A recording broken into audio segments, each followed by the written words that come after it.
What's going on? Welcome to the Comeback Corner, and I am Mark Jennison. Tonight, I'm going to go into the story about my past and where I'm at and where I'm going in the future.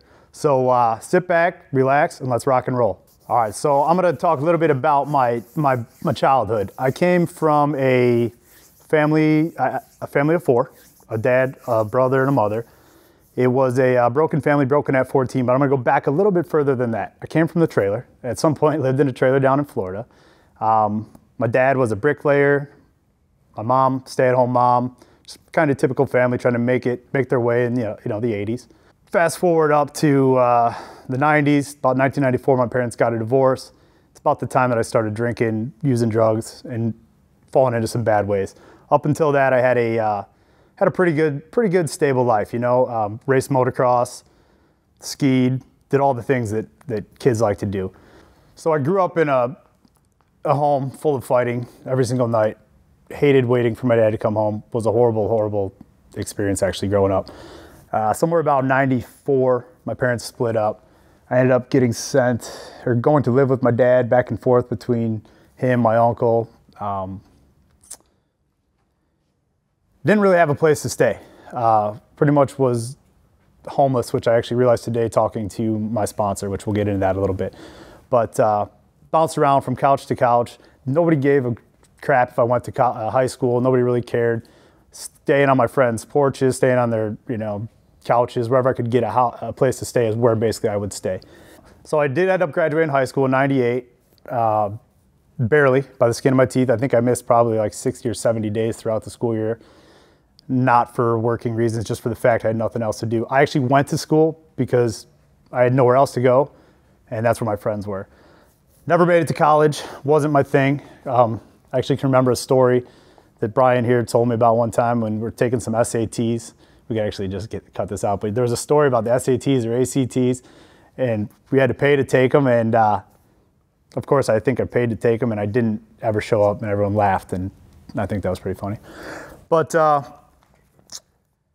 2000, I was going out with a girl. Things didn't work out for me. Packed up, headed on my game out to California. Had $120 in my pocket, a broken leg, and a hot pink cast from just getting in a fight down in Rockford. Was going to make my way out west, figured out one way or another. Ended up getting a job on the phone cleaning garbages for Pro Circuit, which was a race team. Great goal of mine to actually get there and get the job for $6.50 an hour. Was just excited to be there. California, would love to go back there, but that's where my life really took a turn. So that's kind of where I want to focus on today. I've been in a lot of things in my life. I'm a father, I'm a brother, I've been a businessman, I'm an entrepreneur, I'm a good friend, I'm a drug addict, I'm an alcoholic. I've overcome many obstacles in my life to get where I'm at. And all these things started in California, where I developed an addiction to crystal meth. For 3 years straight, that was my drug of choice. Every single day, drinking beer, women, crystal meth, living a double life.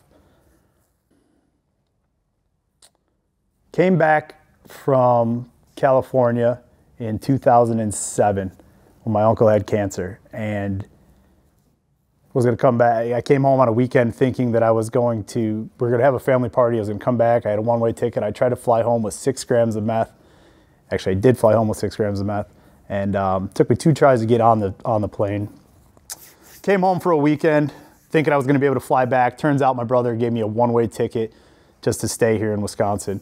Had no clue what was going on. My house, or my clothes, my car, every single thing I owned was left in California. So I was uprooted from what I had, come back, no job, no money, broke, busted, and disgusted for the first real time at 27 years old. Up until then, I was just a wild party guy, making money, making my way the only way I knew how.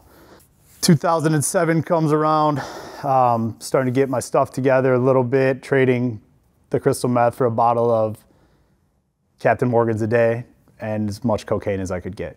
So in my mind, I'm thinking I'm getting healthier. Truth is, I'm doing nothing besides replacing one for another. My uncle gets a clean bill of health for his cancer. I believe it was within a week or so there. Ends up getting a clean bill of health, goes out riding his motorcycle, gets killed on his motorcycle, leaves a whirlwind behind of things, leaves his business behind for me to try to figure out how I'm going to take care of it. We get through the funeral, get through all the stuff. He had a business going. He had acquired some debt and some issues from his cancer. Basically what I did there, he left the business. He was kind of training me up. This caused some family problems. I went on my own to start up a business called Fleet One Logistics, which I started with one truck. I think $9,000 I had opened up in my pocket. And I turned that thing into 43 trucks over 7 years. 43 trucks, 78 employees, and multiple other businesses I built along the way.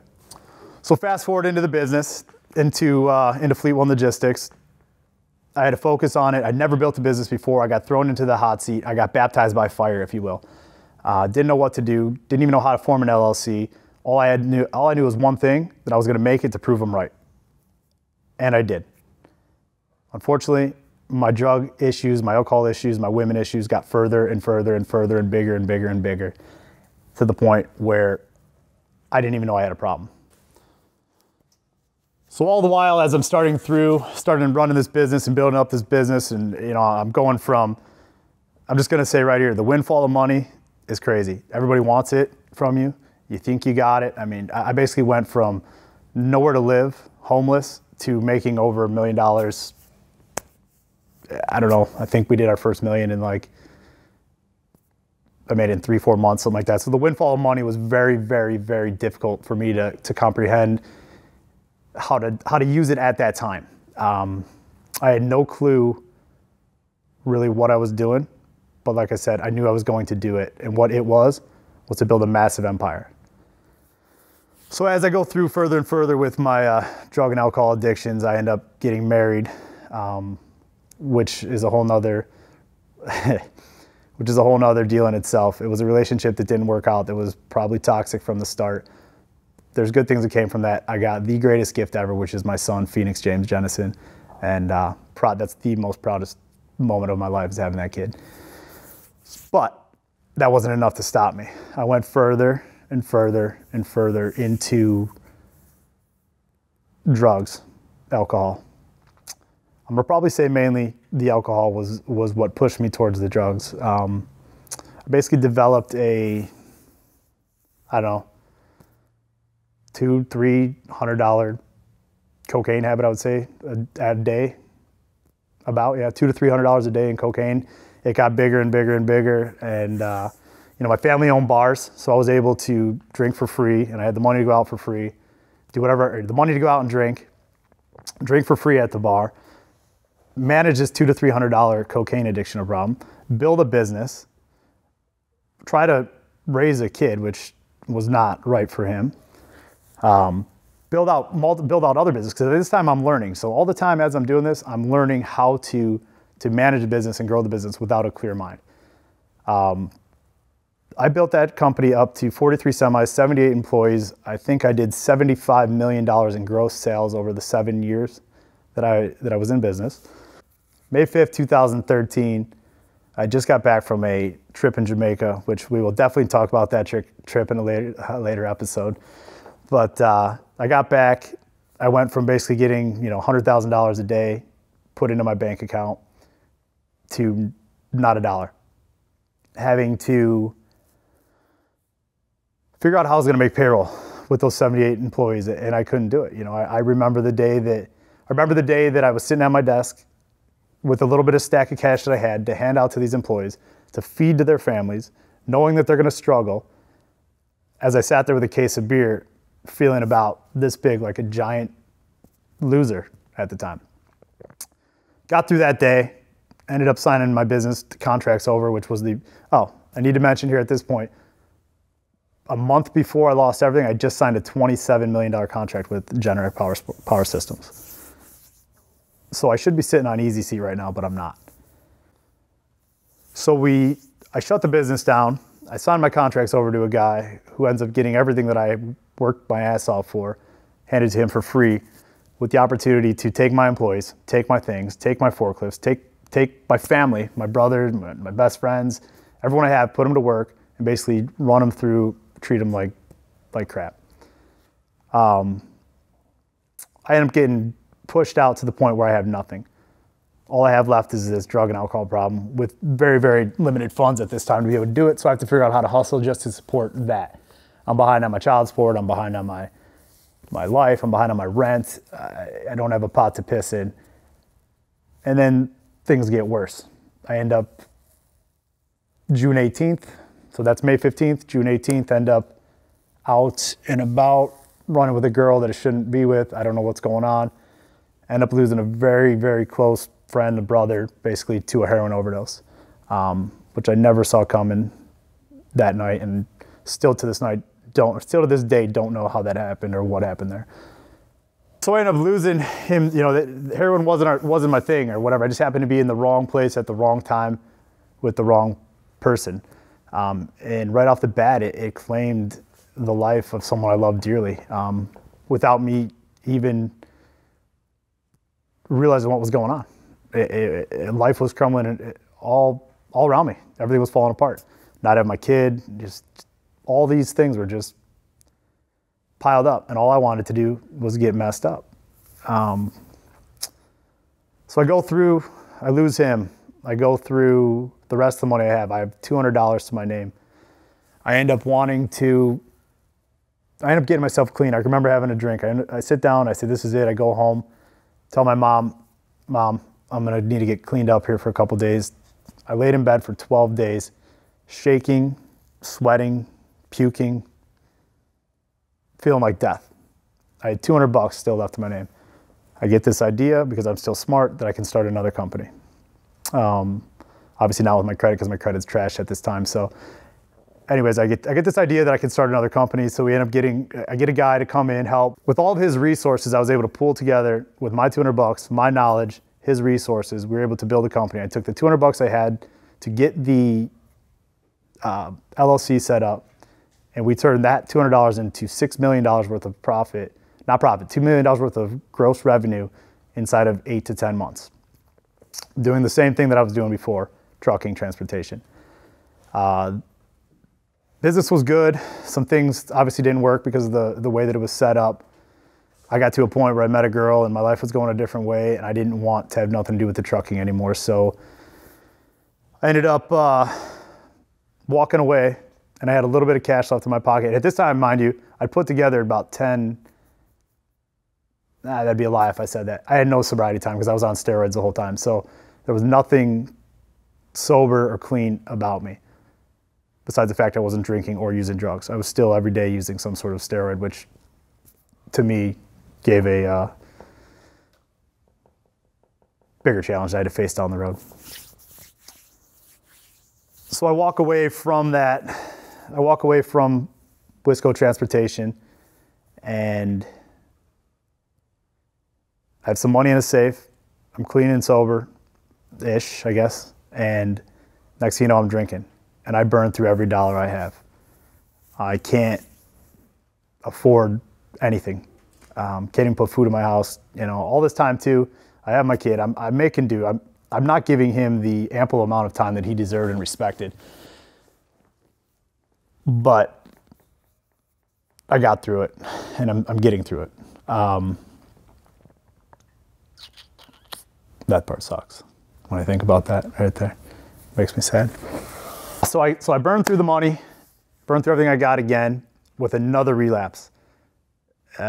Could not stay clean and sober. I mean, I got this girl chasing me around the county, and my mom's putting her through hell. My brother hates me. My friends don't want nothing to do with me. I'm just a junkie loser at this point in my life. And then go through it, go get broke. Next thing you know, somewhere around October, I decide that it's time to get sober and clean. I walk into I take two, three weeks, I think, and I decide I need to get a job because I have no money. That's how I became into the car business.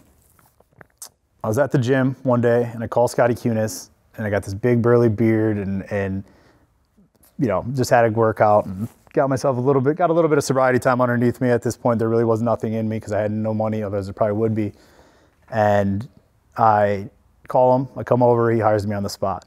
No special treatment, no nothing, just gave me a job.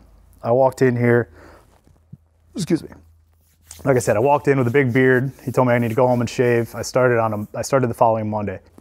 November 23rd, 2014 was my first day selling cars. And I walked in here and he hands me some Joe Verdi CDs or DVDs or something and tells me to go train and figure out how I'm gonna sell some cars.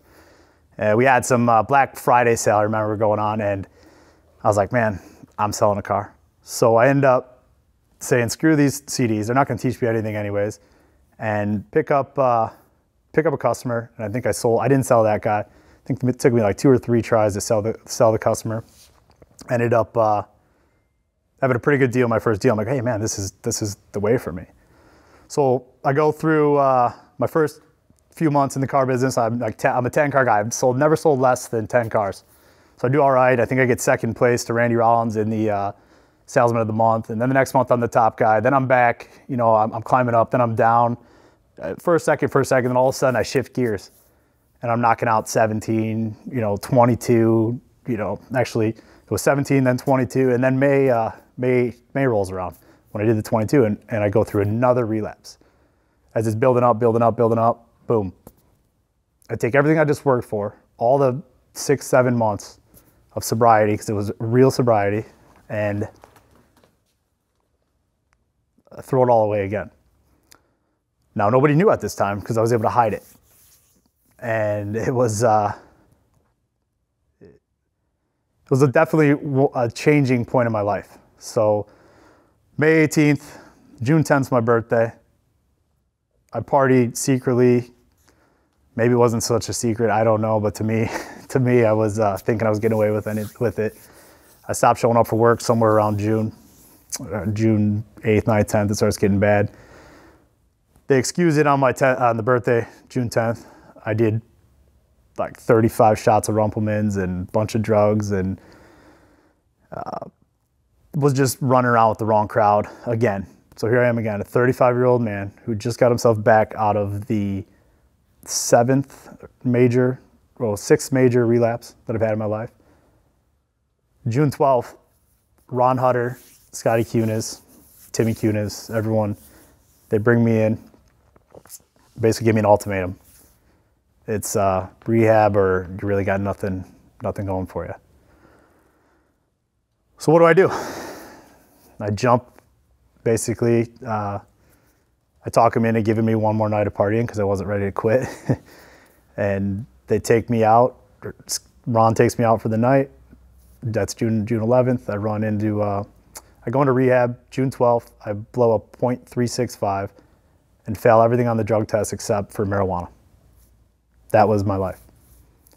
They put me in the detox for 4 days. I slept for 4 days. Now there's people out there that had it way worse. I could actually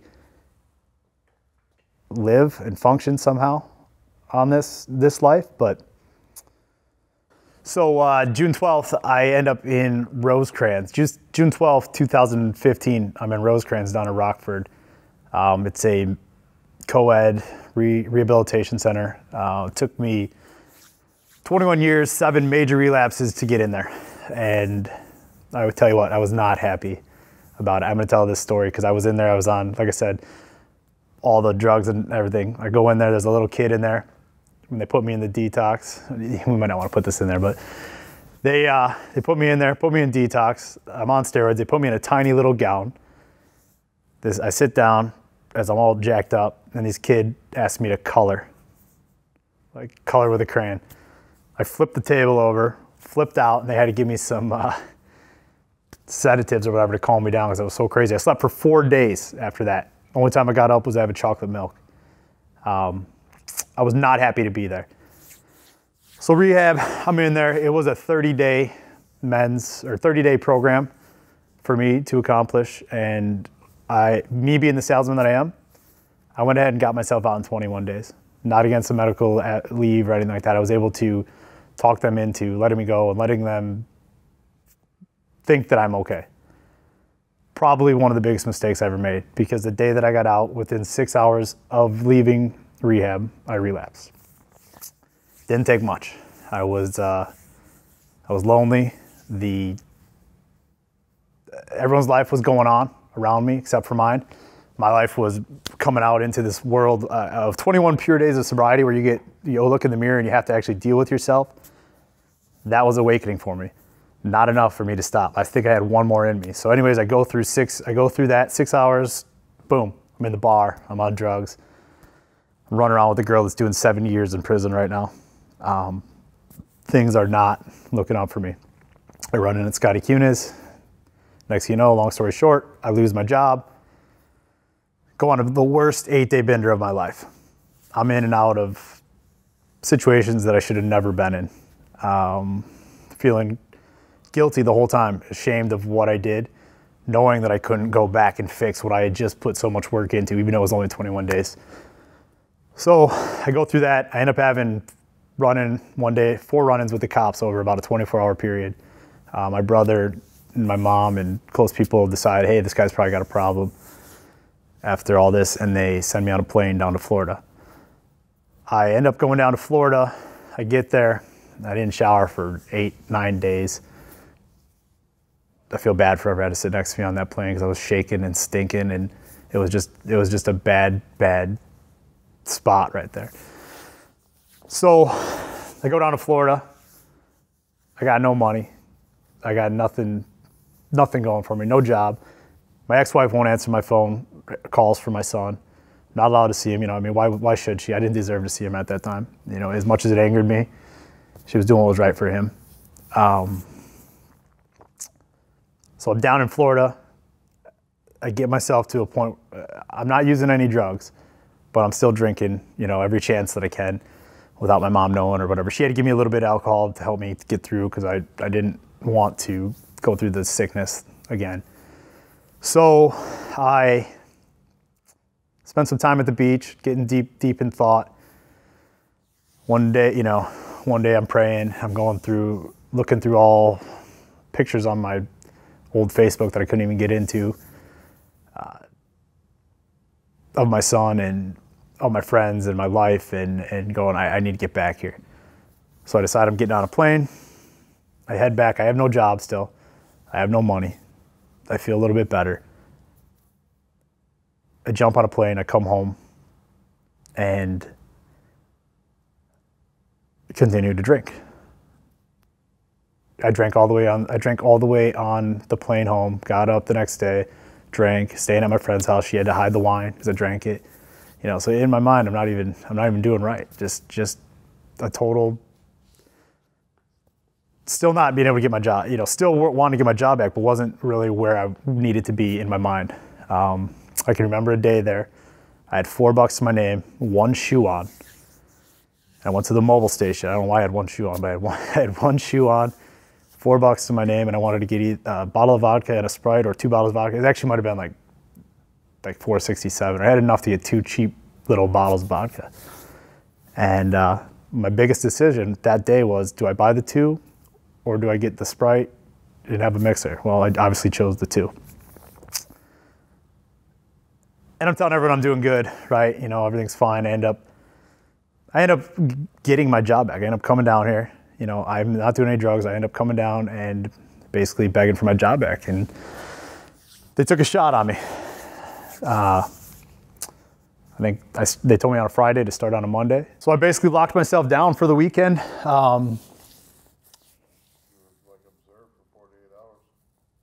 Yeah, basically I was observed for 48 hours. I wasn't allowed to be out of my friend's eyesight, sleeping on my other friend's couch. Had to start work July 27th. July 26th at, I think, 3 or 4 in the afternoon was the last time I had to drink. I came into work that day. My customers were gone. Even before my customers were gone, my trust was gone. Nobody trusted me. I might have been able to do some good things selling cars, but me as a person, not trustworthy. Not even, I didn't have a car, wasn't allowed to drive the car, wasn't allowed to do anything. So how do you do your job? You have nothing left. I didn't even have a cell phone, I don't think.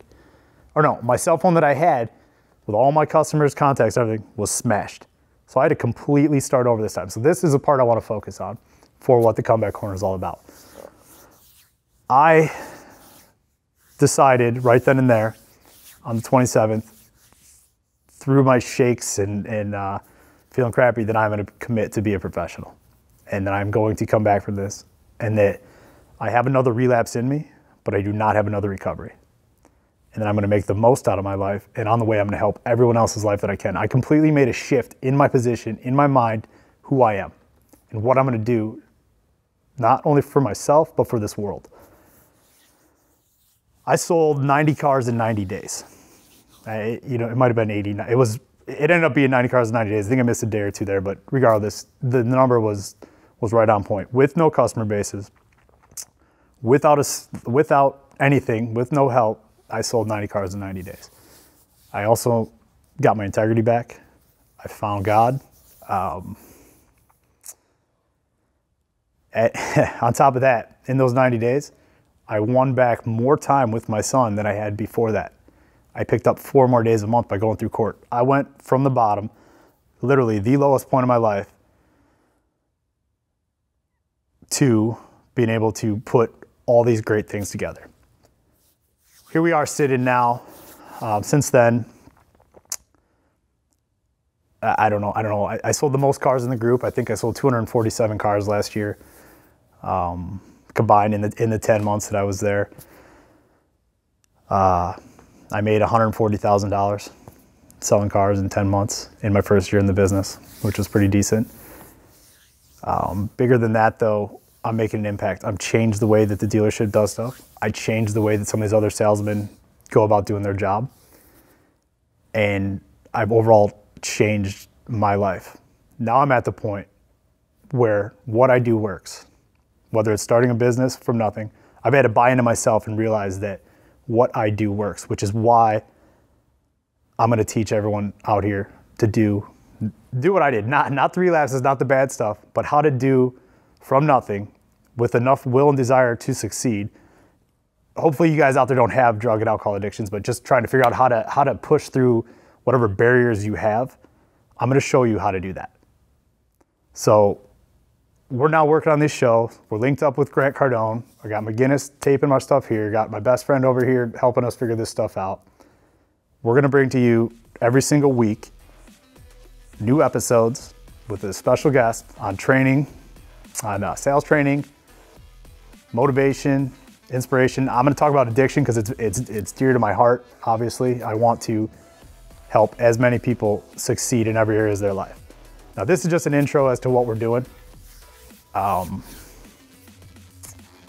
going to evolve into obviously different areas of it, different shows every single week of certain things that pertain to you. So I want to hear from you guys what you want to hear about, any question you have that you might be struggling with that I can help you guys in the show. This is going to be called the Comeback Corner.